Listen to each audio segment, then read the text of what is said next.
Kipimo cha tatu ni kipimo cha moyo. Inakuwa ni ECG pamoja na echo. Kwa hivyo vipimo vyote viwili vya moyo ni muhimu sana kuvifanya. Na kitaalamu tunashauri ECG ifanyike kila baada ya miezi 3 na inatusaidia kuweza kujua kama kuna dalili yoyote ya shambulio la moyo, kwa sababu unapokuwa na tatizo la kisukari huwa ina tabia ya kuumiza na kuua mishipa midogo midogo ya fahamu.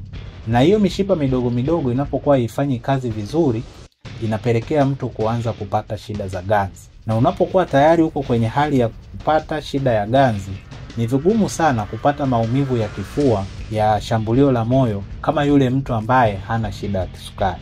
Kwa hiyo mgonjwa wa sukari anaweza akapata shambulio la moyo bila kuonyesha dalili ya maumivu ya kifua kama ambavyo tumezoea.